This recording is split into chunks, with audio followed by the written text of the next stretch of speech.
Bonjour à tous, bienvenue au webinaire de la FCEI avec la CNSST qui s'intitule « Maîtriser les normes du travail et les bonnes pratiques en matière de fin d'emploi ». On va laisser aux gens le temps un peu d'arriver, on va commencer ça. Merci beaucoup pour votre participation en grand nombre. Je vous invite dans les vues en haut à droite, vous pouvez cliquer la vue du présentateur. Si vous voulez, comme ça va être comme si vous regardez un programme de télévision. Puis lorsqu'il y a quelqu'un qui va commencer à parler, ce sera la personne qui parle que vous verrez. Donc, bienvenue au webinaire de la CNSST FCEI, Maîtriser les normes du travail et les bonnes pratiques en matière de fin d'emploi qu'on va débuter maintenant.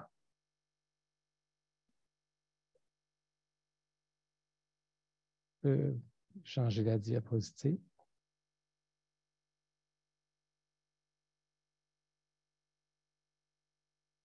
Alors, je vous présente notre équipe. François Vincent, je suis vice-président Québec pour la Fédération canadienne de l'entreprise indépendante. Vous m'avez peut-être déjà vu, je suis le porte-parole des PME. Je travaille pour améliorer vos conditions d'affaires en faisant des représentations politiques notamment. Je suis accompagné de Catherine Nadon, qui fait partie du service des ressources aux entreprises, qui a comme mandat de répondre à vos questions, de vous orienter, notamment au niveau des ressources humaines. On sait que les PME, plus on est petit, des fois, on n'a pas de direction de ressources humaines, mais on a des gens de qualité comme Catherine, qui est CRIA et qui est avec nous depuis juin 2019. Ça fait 3 ans qu'on peut bénéficier, et vous, de son talent. Donc, l'ordre du jour aujourd'hui du webinaire est le suivant. On va faire un retour concernant les normes du travail et la FCEI. Ensuite, on va vous parler de vos responsabilités afin de minimiser vos risques. Ensuite, on va passer la parole à la CNSST, puis on a la chance d'avoir aujourd'hui Juan Manuel Diz-Grana, qui est à l'emploi de la CNSST depuis 2003. Depuis le 2017, comme directeur. Il était directeur de projet d'implantation de nouvelles mesures législatives, normes du travail en 2018, puis depuis responsable de la gestion des permis, des enquêtes, des dossiers touchant les travailleurs étrangers temporaires et de la prévention. Donc, vraiment une personne qui s'y connaît et qui va pouvoir vous guider dans cela en parlant notamment de la notion liée à la fin d'emploi, des plaintes de congédiement, des pratiques interdites, des parcours de plainte. Puis on va venir à la fin pour répondre à vos questions. Avant d'aller dans le cœur du sujet, on trouvait intéressant de montrer jusqu'à quel point la PME, c'était important pour elle, la santé et sécurité au travail et le bien-être de ses employés. On le voit, c'est 99% des dirigeants d'entreprise d'un sondage qu'on a fait en 2017 sur les ressources humaines qui disait que la santé et sécurité au travail de leurs employés est important pour eux, qu'ils essaient constamment d'offrir des meilleures conditions de travail à leurs employés, que nos dirigeants d'entreprise considèrent que les conditions de travail permettent d'accroître la rétention du personnel et accroître la productivité. Donc, on voit que le bien-être des employés est vraiment un élément central à la réalité de la petite et de la moyenne entreprise. Sur ça, je vais passer la parole à Catherine Nadon qui va y aller peut-être plus dans les détails dans le cœur, dans le vif du sujet. Merci. Bon webinaire. Merci beaucoup, François. Donc, pour ma part, je voulais vous donner quelques petits conseils là, pour minimiser le risque de plainte là, lors d'une cessation d'emploi. Désolée, j'essaie juste de changer ma diapositive.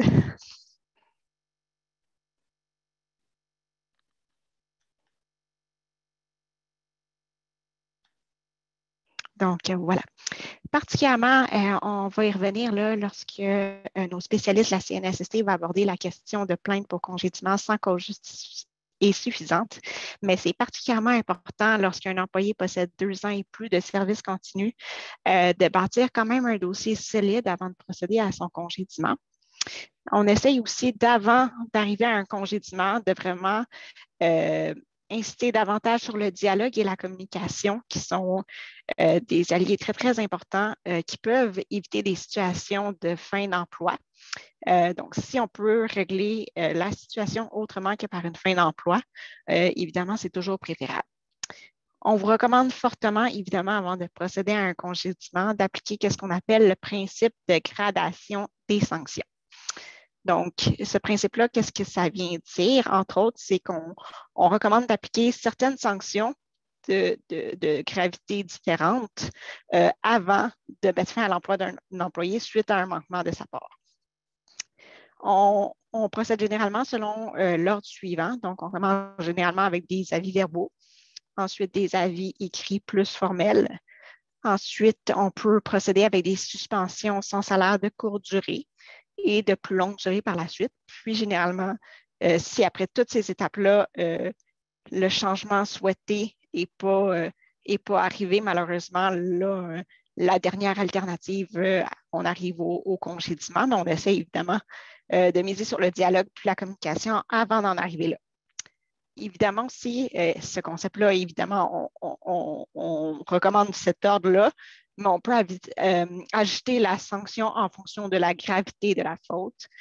Donc, ça, c'est le concept de proportionnalité de la faute qu'on appelle pour l'ajustement de la sanction en fonction de la gravité de la faute. Évidemment, on recommande toujours de vraiment bien documenter le tout au dossier de l'employé pour toujours conserver des preuves des différentes étapes qui ont été réalisées au niveau de la gestion de l'employé en question.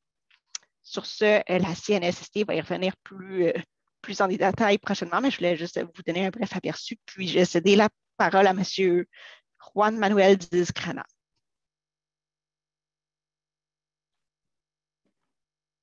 Alors, merci beaucoup.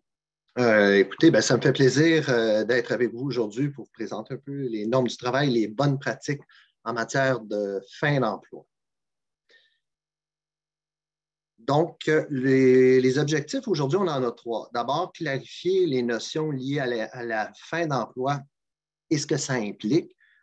Connaître les recours en matière de congédiement sans cause juste et suffisante et les pratiques interdites.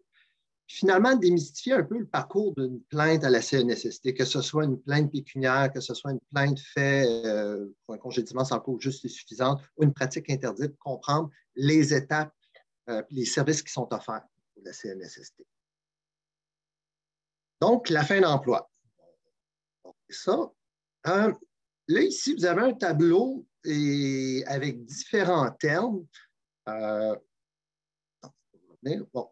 On voit par exemple, mise à pied, on a congédiement, licenciement, démission, bref, suspension. Certains termes, je dirais qu'à la base, quand on regarde ça, des fois, on a tendance à les utiliser un peu comme des synonymes. Des fois, les gens vont utiliser le terme mise à pied alors que c'est un licenciement. Un licenciement, c'est différent d'un congédiement aussi. Donc, là, on voit les effets. Donc, tout d'abord, une mise à pied. Ce qu'on doit comprendre d'une mise à pied, c'est que ça suspend temporairement le lien d'emploi. Par exemple, pour des raisons de restructuration, raisons économiques. Donc, ça a un effet qui est temporaire. C'est initié par l'employeur. La personne va conserver son lien d'emploi pendant la durée de la mise à pied et son service continu. Donc, pour être rappelé par la suite. Donc, c'est quelque chose de temporaire. À la différence du licenciement. Là, quand on parle du licenciement, c'est une rupture qui est définitive. Par contre, un peu comme avec la mise à pied, c'est pas qu'on a quelque chose à reprocher à la personne salariée. C'est encore là pour des raisons, par exemple, des raisons économiques, mais c'est de façon définitive. Donc, on va licencier, ça peut être un licenciement individuel, donc on licencie une personne, ou un licenciement collectif au sens de la loi, donc plus de 10 personnes salariées dans un même établissement dans un délai de 2 mois. Encore là, initié par l'employeur. Le congédiement, ça, c'est différent. C'est différent du licenciement. Encore là, c'est une rupture qui est définitive, qui est initiée par l'employeur. Mais par contre, c'est lié soit à des raisons disciplinaires liées à la compétence, à la capacité de la personne salariée. Par exemple, ça peut être un cas d'insubordination, des retards répétés, des fautes qui ont été commises, raison disciplinaire. Bref, ça, c'est le congédiement, c'est la différence avec les deux qu'on a vus précédemment. La suspension, bon, ça, c'est une interruption qui est temporaire, qui est initiée encore là par l'employeur. Donc, on suspend, ça fait partie de ce qu'on va voir plus tard au niveau de la gradation des sanctions. Donc, c'est une des étapes. C'est pour un motif disciplinaire. Et finalement, la démission, qui est une rupture définitive du lien d'emploi, mais à l'initiative de la personne salariée.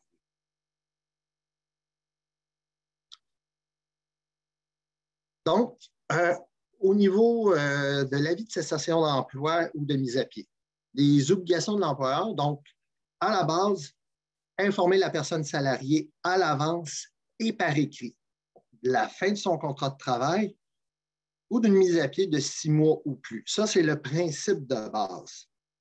Par contre, si ça n'a pas été fait, alors on doit compenser par une indemnité. Donc, le fait qu'on ne donne pas l'avis auquel la personne salariée aurait droit, on va le voir dans le tableau suivant, ou si, par exemple, on donne un avis qui est d'une durée insuffisante.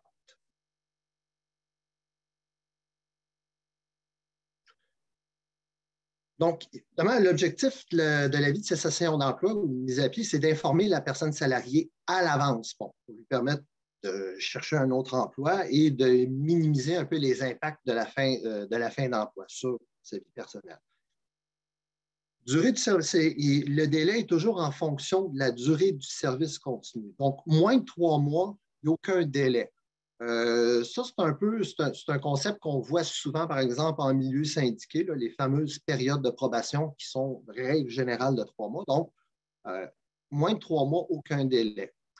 3 mois à 1 an, c'est 1 semaine. 1 an à moins de 5 ans, 2 semaines. 5 à 10 ans, 4 semaines. Et plus de 10 ans, c'est 8 semaines. Donc, la notion de service continu, parce que là, on vient de voir que le préavis qui est prévu est lié au service continu. On va le voir aussi par la suite lorsqu'on parle de recours. Donc, c'est une période qui est ininterrompue pendant laquelle la personne salariée est considérée à l'emploi d'un même employeur. Donc, on rattache ça à l'entreprise et non pas aux dirigeants de celle-ci. Ça s'accumule même si la personne salariée est absente, par exemple, pour un congé maladie, maternité, paternité, sans solde, s'il y a un accident de travail et que la personne n'est pas en mesure d'offrir une prestation de travail. Ça s'accumule aussi s'il y a une succession de contrats à durée déterminée, toujours dans la même entreprise. Donc, ça débute à la date d'entrée en service et ça se termine avec la fin d'emploi.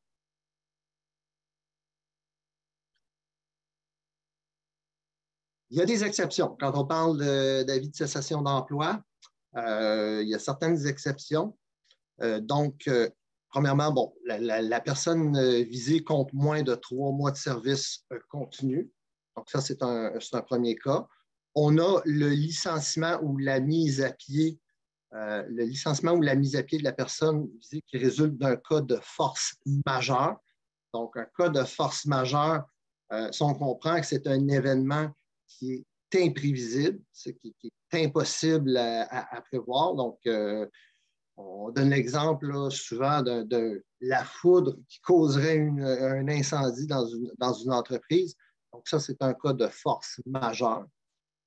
Évidemment que c'est une exception, donc ça va appartenir à l'employeur d'en faire la démonstration si jamais une plainte était déposée. On a le contrat à durée déterminée de la personne visée qui se termine. Donc, vraiment, la personne avait été embauchée pour une durée fixe. Donc ce contrat-là se termine. La personne visée a terminé la tâche précise pour laquelle elle a été engagée. Là, c'est un peu une nuance. On n'est plus nécessairement dans un contrat à durée déterminée, mais on pourrait donner comme exemple quelqu'un qui aurait été embauché, je ne sais pas, pour installer un tapis au sein d'une entreprise. Une fois que le travail est terminé, donc c'est vraiment une tâche précise, il n'y aurait pas d'avis de cessation d'emploi qui serait dû. Évidemment, la personne visée qui démissionne ou la personne visée a commis une faute grave. justifiant son renvoi immédiat. Ça, la faute grave, ça va être abordé un peu plus loin. C'est un concept en soi. Voilà, donc, au niveau de la faute grave, c'est quelque chose qui nécessite une rupture immédiate du lien d'emploi. Donc, c'est sans préavis. C'est d'une gravité ou d'une intensité telle qu'elle ne peut pas être excusée par les circonstances. Puis ça entraîne un bris du lien de confiance entre l'employeur et la personne salariée. Donc, il y a quelques exemples que je peux vous donner, mais le principe de base, c'est qu'une faute grave, c'est un juge qui va devoir trancher dans un tel cas. Et là, les exemples que je donne, évidemment, dans certains cas, ça va pouvoir sembler évident, ça va aller de soi. Dans d'autres cas, il faut faire attention, il peut y avoir des nuances aussi. C'est des cas qui sont tirés de la jurisprudence, donc ça demeure toujours du cas par cas. On peut penser à du vol, de la fraude, l'appropriation de documents, par exemple, des documents confidentiels de l'employeur, un manquement important au devoir de loyauté. J'ai mentionné tantôt le vol, mais aussi, par exemple, transfert, sollicitation de clients, d'informations sensibles de son employeur vers un concurrent, une insubordination grave, une atteinte à la dignité ou l'intégrité physique de collègues, là, par exemple, de la violence, des menaces de mort. Donc, on va devoir analyser la gravité du geste, voir puis les conséquences de celui-ci. Ça, et surtout, il faut toujours replacer ça dans le contexte. Il y a plusieurs facteurs qui vont devoir être considérés dans l'analyse. Donc, on a parlé de la gravité de la faute commise, l'intention de la personne salariée derrière ça. Est-ce qu'il y avait de la malveillance? Est-ce qu'il y avait une intention de nuire à son employeur? Ou est-ce que c'est un manquement qui est non volontaire? Les conséquences probables aussi de son manquement. La nature du comportement répréhensible, la gravité, et aussi le dossier disciplinaire. Donc, est-ce que c'est la première fois? Est-ce qu'il y a une historique qui suit derrière tout ça? Donc, encore là, ça va appartenir à l'employeur de justifier la rupture immédiate du lien d'emploi, puis surtout la gravité de la faute qui est reprochée.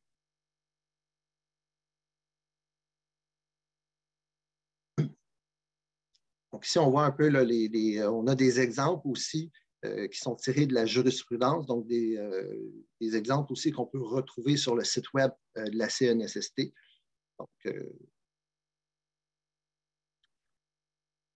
Donc, on a parlé de l'avis de cessation d'emploi. Maintenant, on parle de l'indemnité compensatrice. Donc, l'avis de cessation d'emploi ou mise à pied, qui est normalement requis, s'il n'est pas remis dans les délais prévus, on a une compensation financière, donc une indemnité compensatrice qui doit être versée. Il faut faire une distinction entre l'indemnité de cessation d'emploi puis l'indemnité de départ. Des fois, on retrouve ça, par exemple, dans certains contrats. Ça peut être relié, par exemple, à l'ancienneté. Il faut faire très attention parce que c'est ce qui prévaut, c'est l'indemnité de cessation d'emploi qui est prévue dans la loi sur les normes du travail.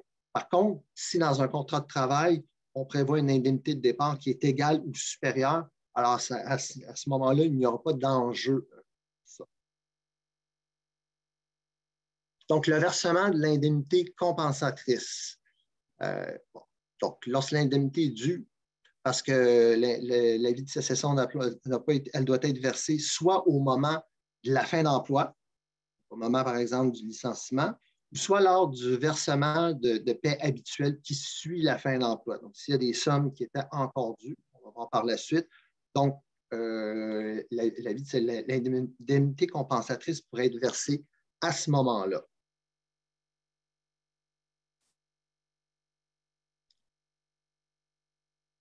Donc, maintenant, en quoi consiste le montant de l'indemnité compensatrice? Donc, c'est le salaire habituel entre la date à laquelle l'avis aurait été envoyé et la fin de son emploi. Donc, si l'avis de cessation d'emploi n'est pas remis dans les délais prévus, c'est l'indemnité compensatrice, donc le salaire habituel pour la période de l'avis manquante. Donc, ce qu'on doit prendre comme base de calcul, puis là, je fais une petite parenthèse pour au niveau, par exemple, des travailleurs, les personnes salariées à commission. Celle-là va être calculée à partir de la moyenne hebdomadaire du salaire pour les périodes de paie complètes des 3 mois précédant la fin d'emploi ou la mise à pied. Sinon, normalement, la base de calcul qu'on va se servir, ça doit inclure le salaire horaire, les bonis qui sont reliés au travail effectué, commission pour les travailleurs à commission, les indemnités, par exemple, de jours fériés, les indemnités de vacances, pourboires déclarés ou attribués par l'employeur, les avantages ayant une valeur pécuniaire s'ils font partie du salaire. Donc, par exemple, ces avantages-là, on peut penser, entre autres, si une voiture est fournie par l'employeur. Ce qui va être exclu, c'est les heures supplémentaires, puis les pourboires déclarés ou attribués qui sont reliés aux heures supplémentaires. Le certificat de travail. Donc, le certificat de travail, c'est quelque chose qui est prévu dans la loi sur les normes du travail. Il faut faire attention, il ne faut pas le confondre avec une lettre de recommandation. C'est un document qui est somme toute, je dirais, très limité dans son contenu. Donc, ça va faire état de la nature et de la durée de l'emploi, date de début, date de fin de l'exercice des fonctions de la personne salariée, le nom, l'adresse de l'employeur. Donc, si la personne salariée en fait la demande, l'employeur a l'obligation d'en produire un.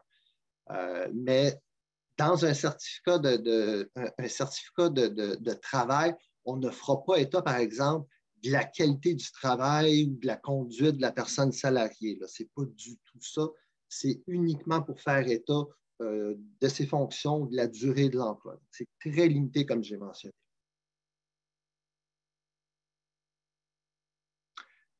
On a parlé de l'avis de cessation d'emploi, on a parlé des sommes qui seraient dues. Il ne faut pas oublier les autres montants à remettre en fin d'emploi. Donc, l'employeur doit s'assurer aussi de remettre tous les montants suivants.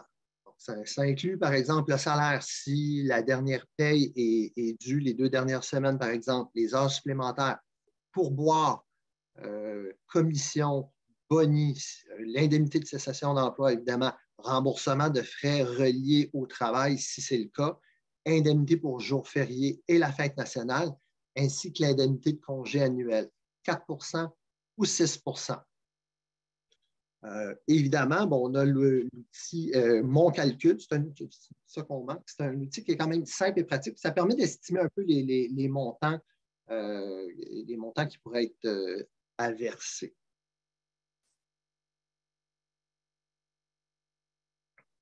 Donc, maintenant, on va aborder la plainte au congédiement sans cause juste et suffisante. Donc, il y a deux critères d'admissibilité. D'abord, c'est la personne salariée qui compte 2 ans de service continu qui peut déposer ce type de plainte-là. Donc, si elle croit avoir été congédiée sans cause juste et suffisante, donc le premier critère d'admissibilité, c'est d'avoir 2 ans de service continu. Et ensuite, elle a un délai de 45 jours pour déposer. Donc, ça, c'est un recours qui est prévu à l'article 124 de la loi sur les normes du travail. Donc, il y a évidemment, il y a plusieurs situations qui peuvent justifier un peu un congédiement. Personne, on a parlé tantôt de la faute grave qui justifie le congédiement sur le champ. Une série de fautes, des fautes qui sont répétées, qui auraient fait l'objet de sanctions graduelles et documentées. On va le voir tantôt aussi. Incompétence, incapacité.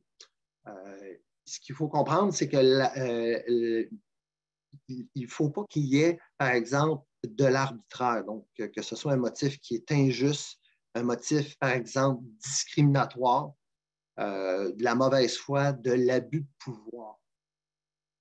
Ça, c'est. Donc, on comprend que ça fait partie de l'exercice du droit de gestion, mais c'est quand même encadré. Lorsqu'on parle de mesures disciplinaires, on n'en parlera jamais assez. Les mesures disciplinaires, bien évidemment, ça doit être fait de façon graduelle, de manière à permettre à la personne salariée de répondre un peu aux exigences requises, en donnant à la personne salariée les moyens d'y répondre. On parle de formation, d'accompagnement, mentorat, puis le temps nécessaire pour se corriger. On a ici un exemple de gradation des sanctions. Donc, l'avertissement verbal peut être suivi d'avertissement écrit, lettre au dossier personnel, suspension, préavis et ultimement le congédiement si vraiment on n'a pas le choix de se rendre là. Donc, ça, c'est vraiment là, la décision ultime. Tout ça, c'est un peu, il faut retenir les critères. Il y a eu un arrêt de la Cour d'appel, je pense, au milieu des années 2000, 2005, si je ne m'abuse. C'était l'arrêt Costco contre la plante. Donc, la Cour d'appel est venue parler de 5 critères un peu à retenir. Puis ça s'applique autant dans un contexte syndiqué que non syndiqué. Donc, la personne salariée, ce qu'il faut retenir, c'est qu'elle doit connaître les politiques de l'entreprise et les attentes qui sont fixées à son égard. Ça, c'est le premier élément qu'a rappelé la Cour d'appel. Elle a le droit aussi de savoir ce qu'on lui reproche. Donc, ça prend des demandes claires, fermes, fondées, un peu sur des besoins légitimes de l'entreprise. Il faut savoir ce qu'elle doit faire pour se corriger, pour corriger son comportement. Donc, ça, c'est une autre chose à se rappeler. Elle doit aussi comprendre les conséquences associées au comportement fautif, puis avoir un délai raisonnable pour se corriger. Donc, une bonne gestion disciplinaire, là, si on peut résumer ça, ça doit être fait de façon progressive, fondée sur des faits vérifiés, objectifs, puis vraiment liés à l'exécution puis à la qualité du travail et non pas à des motifs autres, connexes, discriminatoires, et fait de façon raisonnable et équitable en fonction de la gravité des éléments qui sont reprochés.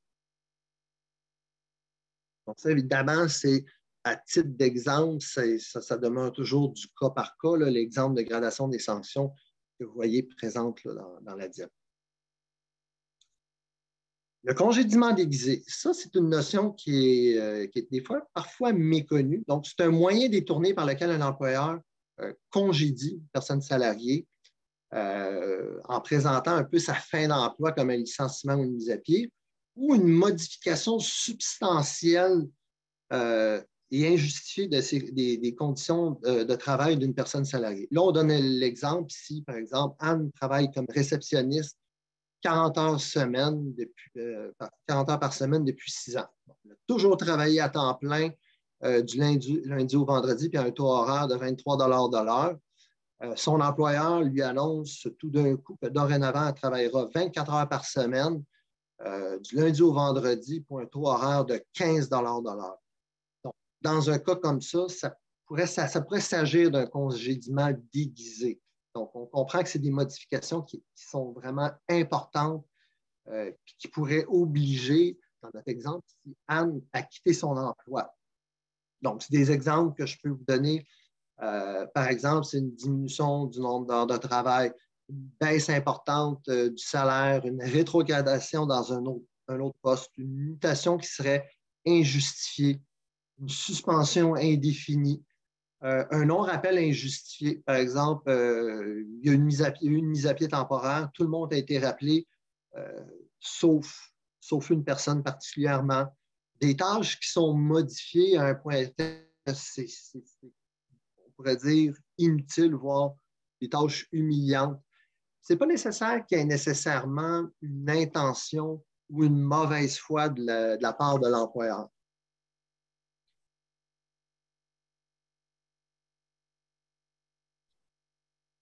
Un autre principe aussi, c'est la double sanction.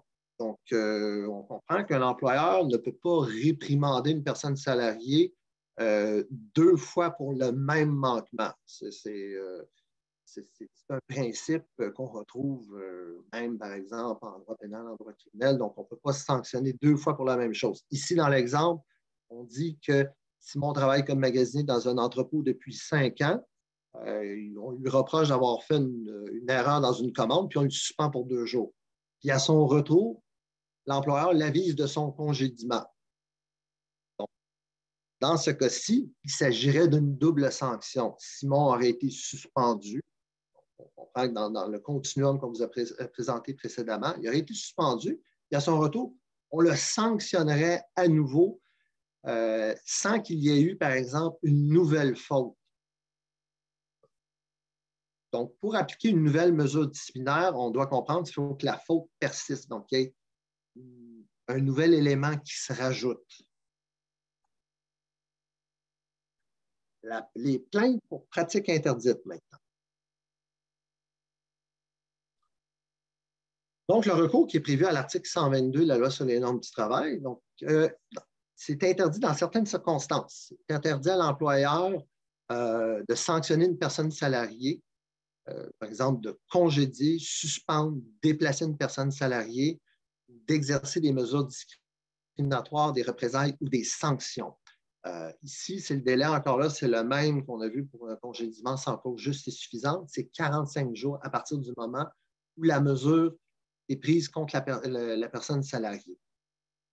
Donc, oui, un employeur il peut exercer, il a un droit d'exercer une fin d'emploi ou sanctionner. Donc, mais il y a certaines circonstances où il est interdit à un employeur de sanctionner une personne salariée.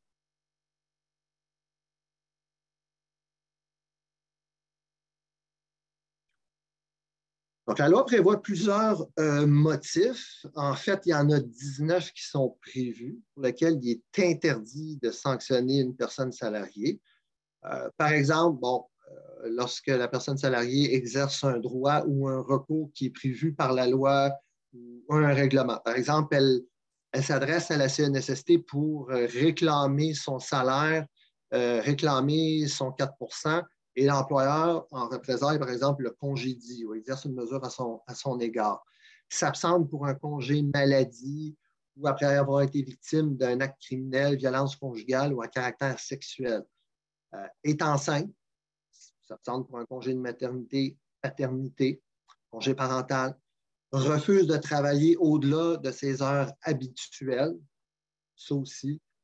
Parmi les autres cas qu'on peut penser aussi, la personne salariée qui aura atteint ou dépassé l'âge ou le nombre d'années de service à compter duquel elle pourrait normalement être mise à la retraite. Donc, ça aussi, c'est un autre motif qui est prévu.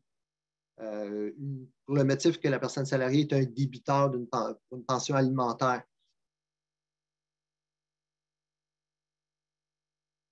Donc, en matière de plainte pour pratique interdite, donc, il y a un principe, lorsqu'on exerce un droit, il faut qu'il y ait un lien entre les deux événements. Donc, ici, on parle de la concomitance. C'est le rapport de simultanéité entre deux faits, deux phénomènes.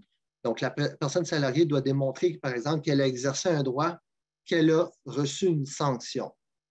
Et à ce moment-là, il y a une présomption qui va en découler. Donc, présomption, on l'explique ici. Donc, c'est un raisonnement contenu dans une loi qui constitue une dispense de preuves ou qui permet de conclure, si le contraire n'est pas prouvé, qu'il y a eu violation de la loi.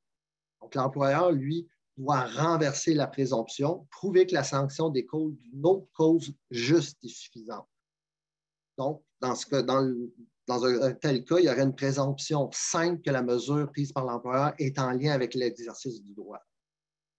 Il faudra, dans le fond, que l'employeur démontre qu'il aurait agi exactement de la même manière, puis que sa décision était logique, cohérente, puis inspirée par un souci défendable dans la bonne marche de son entreprise et non pas lié, par exemple, à l'exercice d'un droit. Donc, c'est vraiment un autre motif légitime.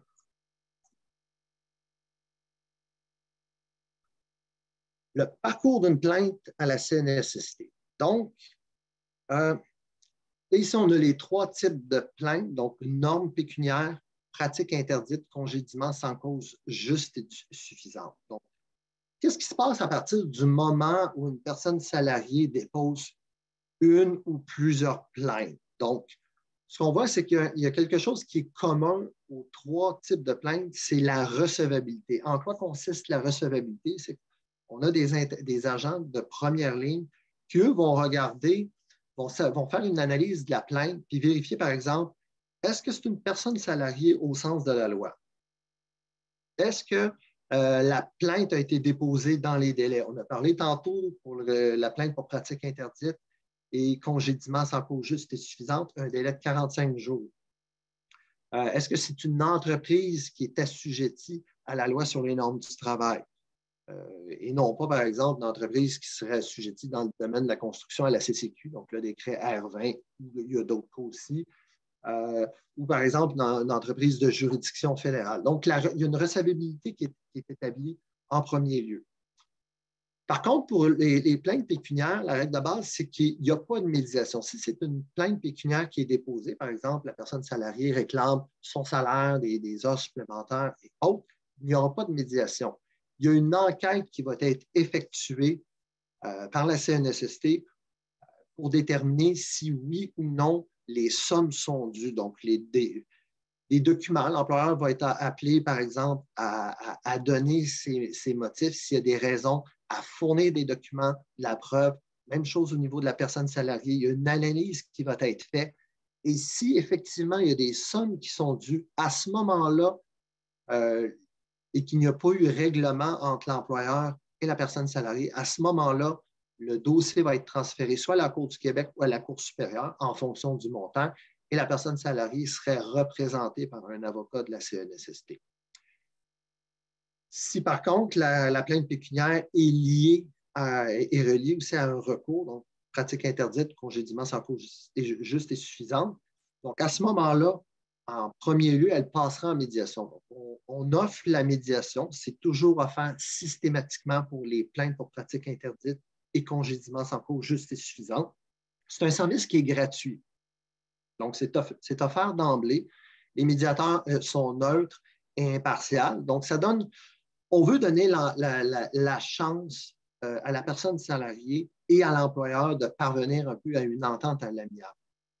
Je dirais que je me base sur les chiffres de 2021. On est à peu près aux alentours de 63-64% des dossiers qui se réglaient en médiation. Donc, il y a quand même un bon taux de règlement. Évidemment, la médiation est confidentielle, donc ce qui se dit va demeurer au niveau de la médiation. Ça ne sera pas transmis, par exemple, par la suite, s'il y a une plainte pécuniaire au niveau de l'enquête. Si par contre, il y a refus de participer à la médiation ou que la médiation échoue, à ce moment-là, la CNSST n'a pas le pouvoir de faire enquête pour des pratiques interdites ou des congédiements sans cause juste et suffisante. Donc, on n'a pas le pouvoir, par exemple, de déterminer est-ce que l'employeur effectivement avait des motifs de congédier cette personne-là ou de la licencier dans les circonstances, malgré le fait qu'elle avait plus de 2 ans de service continu. Est-ce que, par exemple, la personne a effectivement a subi des représailles ou a été congédiée parce que, par exemple, elle s'était absentée pour congé maladie. Donc, on n'a pas ce pouvoir-là. Ces recours-là sont transmis directement au tribunal administratif du travail, le TAT, et la personne salariée va être représentée par un avocat de la CNSST. Dans le parcours, évidemment, un peu avant l'audience, je n'ai pas le détail exact, mais évidemment, il y a toujours la conciliation qui est offerte par le tribunal administratif du travail dans le but, évidemment, d'essayer d'éviter que ça se rende à l'audience. Donc, ça aussi, c'est une possibilité qui existe. Ça me donne un peu le cheminement d'une plainte. C'est sûr que la CNSST va toujours tenter de favoriser, s'il peut y avoir un rapprochement entre les parties, favoriser les règlements entre les employeurs et les personnes salariées. Donc, on a plusieurs outils pour vous aider. Donc, on a la formation en ligne, TELUC, donc les normes du travail à votre portée. C'est gratuit, il n'y a pas d'horaire, donc c'est très flexible. On a des questionnaires, capsules, on a des exemples qui sont concrets. Ça donne une vue d'ensemble de la loi sur les normes du travail et ses règlements. C'est une durée de 9 heures. C'est quand même assez significatif. On a les webinaires de la CNSST, normes du travail. Encore là, ces webinaires-là sont gratuits, en direct. Il y a des périodes de questions avec des thèmes spécifiques, durée d'environ 1h30. C'est aussi disponible en différé. Il y en avait un prochain, le prochain était le mardi 7 février. Malheureusement, il est déjà complet, mais il va être disponible en rediffusion. Sinon, notre site Internet, on a une section sur les conditions de travail Une section aussi sur la fin d'emploi. On a le guide interprétation et jurisprudence des normes du travail qui est disponible sur notre site, un peu là, lié avec les articles de loi. Évidemment, puis quand on parle de jurisprudence, il faut toujours comprendre, des fois, même si un cas peut s'apparenter au cas qu'on aurait peut-être en entreprise, ça demeure toujours du cas par cas. Il y a beaucoup de nuances, puis il y a peut-être un autre niveau de détail qu'on retrouverait dans le jugement si on le lisait au complet. Donc, mais ça donne une bonne idée. Ça peut quand même guider là, les employeurs dans certaines situations. Sinon, si on a le manuel d'application de la loi sur les normes du travail, un peu, c'est sous forme là, c'est un questionnaire. Ça présente un peu les éléments qui sont bons à savoir par rapport à deux situations qui sont délicates en entreprise. Donc, le harcèlement et le congédiement, ce qu'on vient de parler aujourd'hui, et l'outil Mon Calcul. Évidemment, vous pouvez toujours nous joindre, donc les demandes de renseignement par le centre de relations clients, donc le numéro sans frais. Sinon, des demandes de renseignement aussi en ligne, donc le lien qui est disponible. Et voilà. Merci.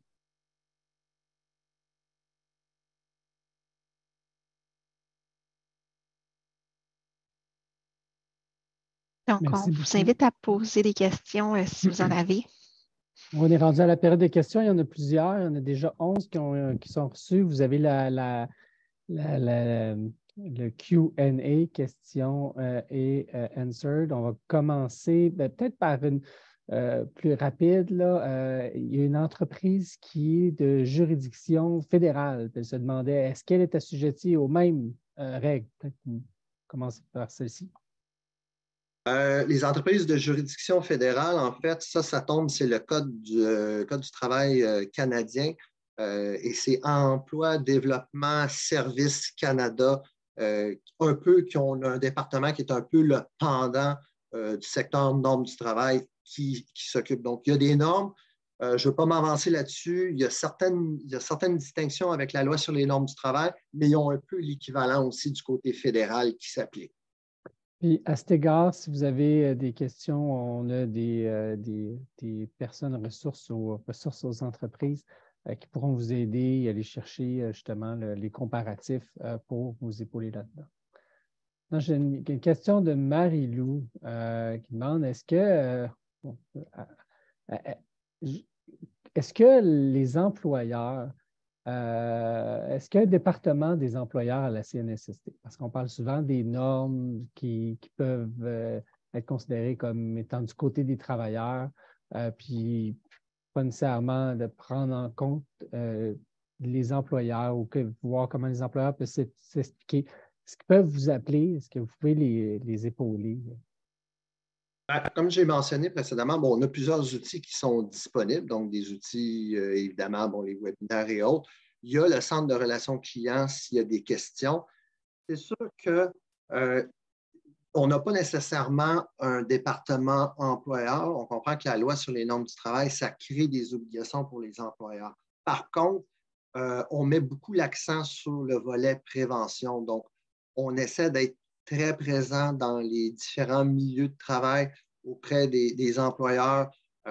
On l'a fait depuis le printemps 2022. Je donne comme exemple les travailleurs étrangers temporaires. Donc, on essaie en amont d'aller rejoindre les employeurs, d'aller leur expliquer la loi, de voir un peu c'est quoi leur questionnement, justement pour mieux les outiller, parce qu'on part du principe qu'une loi qui est bien comprise, en amont, il y a beaucoup de chances que cette loi-là, après ça, elle soit bien appliquée dans les milieux de travail. Donc, on est de plus en plus présent.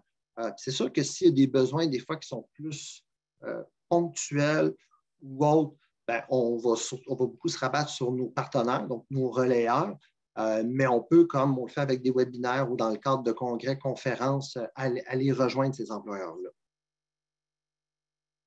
Merci beaucoup. Une autre question ici par rapport à la notion il y a beaucoup de questions de faute grave ou qu'est-ce que je peux faire dans telle situation. Puis il y a un des employeurs qui demande quels sont leurs droits lorsqu'un employé vient d'obtenir un billet médical de 2 mois juste avant la fin de sa période de probation. Est-ce que dans ce cas-là, il est possible de mettre fin à son emploi ou pas?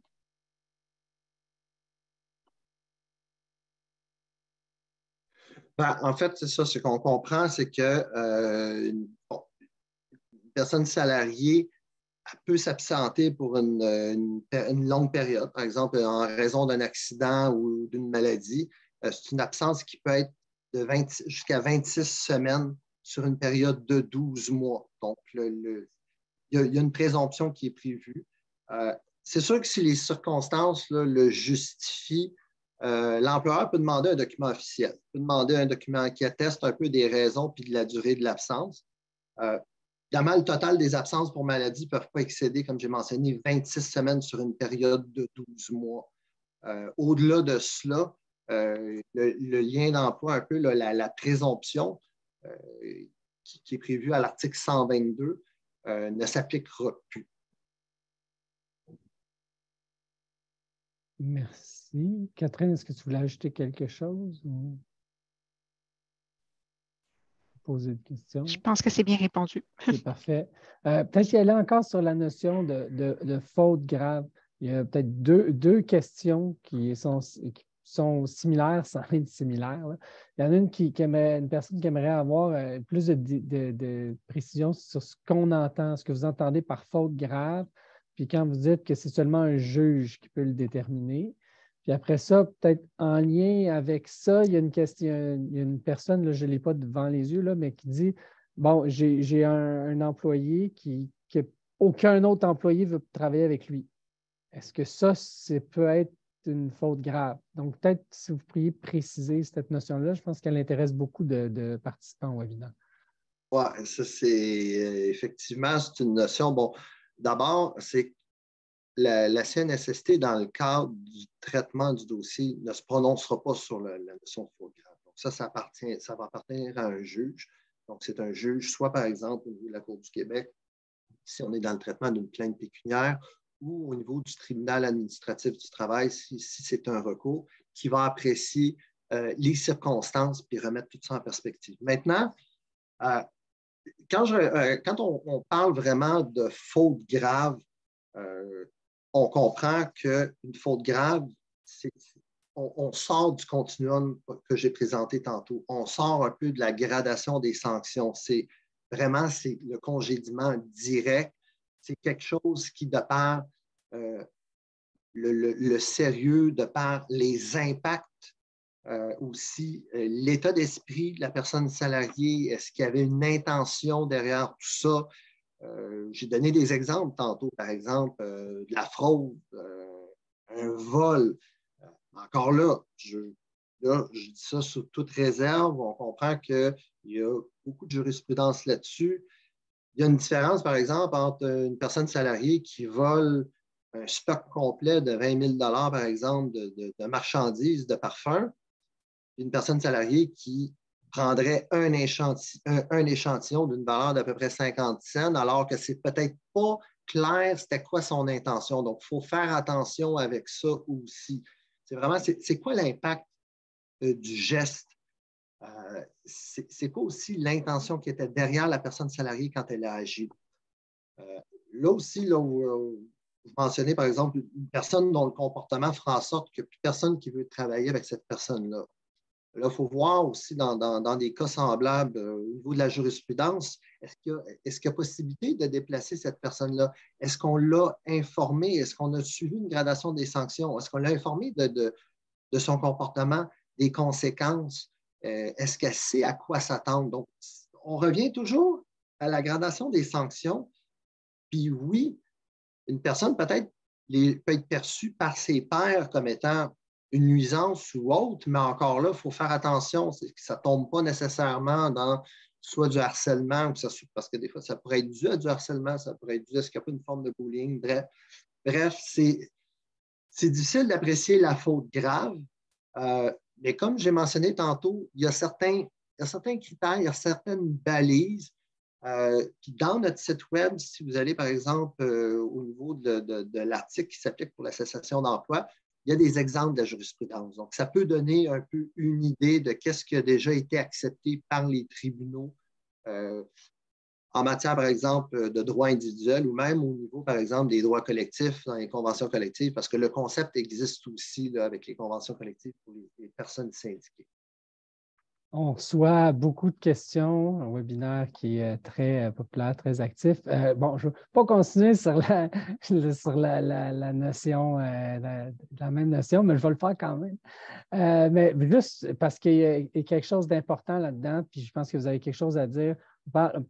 On a très bien compris vos explications. Je ne veux pas que vous reveniez là-dessus, mais là, c'est la question d'intoxication. Je pense qu'il y a une responsabilité de l'employeur aussi là-dessus. Puis si vous pourriez en parler, dans le fond, il y a un employé qui se présente en état d'intoxication sur le milieu de travail. Bien, bon, ça peut avoir un impact négatif sur la santé et la sécurité au travail. Puis en même temps, est-ce que c'est une faute grave? Mais là-dessus, il y a une autre notion qui s'applique. J'aimerais ça que vous en parliez. Puis il reste 7 minutes au webinaire, donc si vous pourriez être succinct sur cet élément quand même assez complexe. Oui, ça, c'est très complexe, les cas d'intoxication, que ce soit alcool, cannabis. Il faut faire attention. Il y a déjà eu certains cas, par exemple, qui ont déjà été acceptés, mais généralement, on revient toujours à la gradation des sanctions. Est-ce que c'est la première fois? Est-ce que la personne a déjà été avisée? Est-ce que la personne a un problème, par exemple, d'alcool?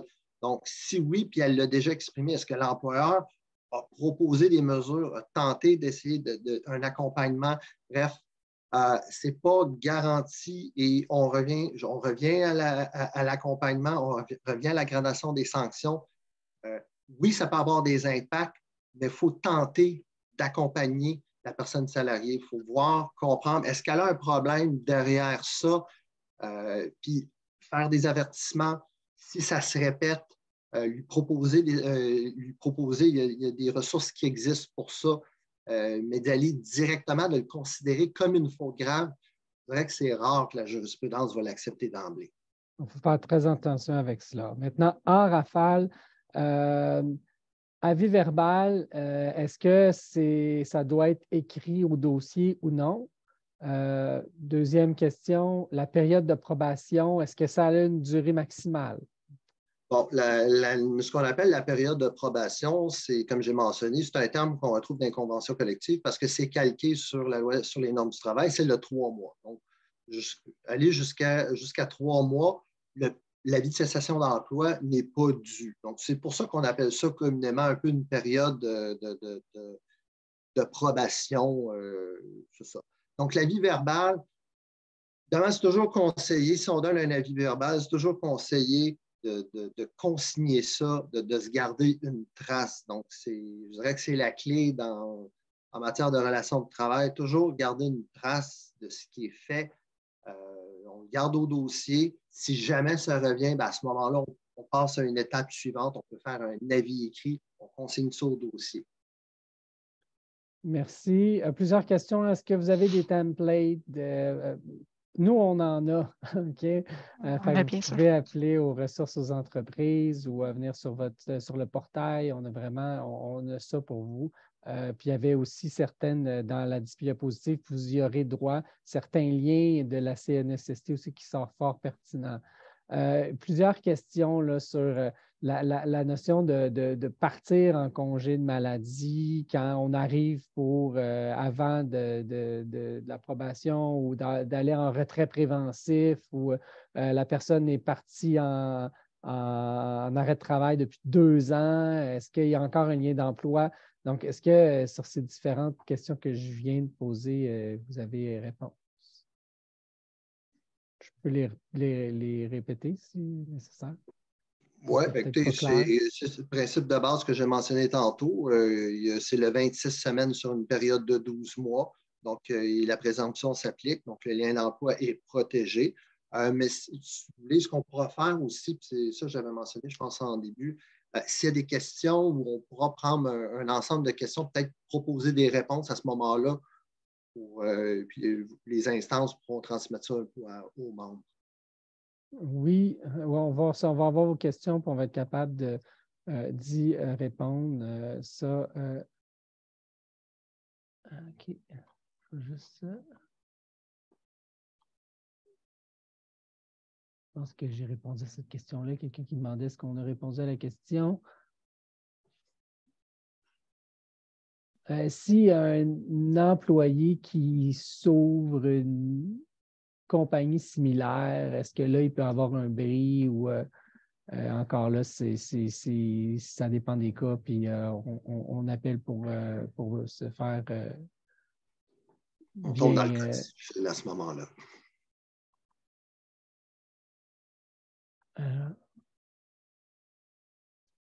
Il y a d'autres questions sur les problèmes de consommation. Ça peut être intéressant d'avoir de l'information là-dessus. Puis, quand est-ce que lié, peut-être la dernière question, puis après on répondra aux nombreuses questions, on va prendre le temps pour vous répondre. Un employé qui ne se présente plus au bureau, ça prend combien de temps avant que le lien d'emploi soit brisé? Écoutez, je vous dirais que c'est une bonne question. On ne peut pas présumer, d'une démission. Donc, il ne se présente pas au bureau. Le concept là, un peu de démission, il faut que ça soit clair, que ça soit manifeste, volontaire, sans équivoque. Donc, on ne peut pas le présumer. Évidemment, il n'y a pas de délai, il n'y a rien qui est prévu non plus. Je dirais encore là, c'est plate à dire, ça demeure du cas par cas, mais il ne faut surtout pas présumer. Il faut essayer de contacter la personne salariée, voir c'est quoi ses intentions, est-ce qu'elle veut revenir. C'est les critères que je vous ai mentionnés. Merci. Peut-être une dernière question, je vais y répondre. Il y a, encore une fois, c'est un exemple d'un employé qui a des absences, fréquences, maladies, virus, des enfants, etc. Moi, je reviendrai à ce que Catherine avait mentionné au début, puis que notre conférencier a dit également, là, la gradation des actions. Vraiment, l'important d'avoir une bonne communication sur vos attentes, de le faire verbalement par écrit.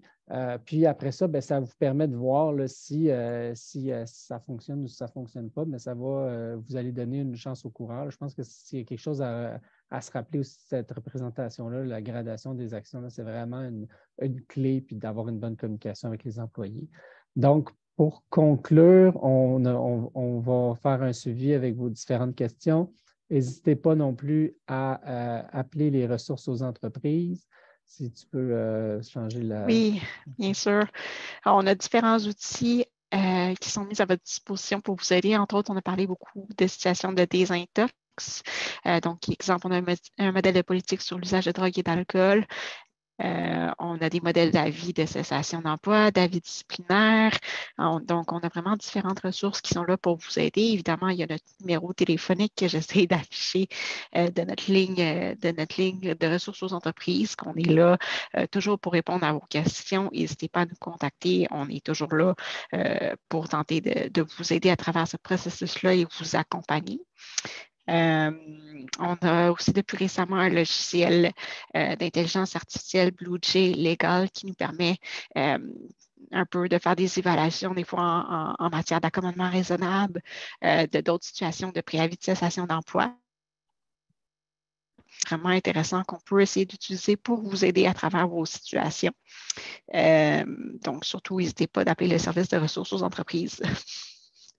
Ça, vraiment, c'est un service qui est dédié et qui peut vous aider sur tout ce qui touche les ressources humaines. Si vous avez des questions, des doutes, n'hésitez pas à appeler. On va être là pour vous accompagner. On a des super beaux modèles. Je tiens à remercier grandement la CNESST d'avoir pris le temps de venir vous rencontrer, de répondre à vos questions. Un énorme merci à Juan Manuel Diz, Grana, pour votre temps, la façon que vous avez vulgarisé des éléments qui sont complexes, votre disponibilité pour parler aux employeurs québécois. Donc, merci. Merci beaucoup. Merci à tous. Bonne fin de journée. Merci beaucoup.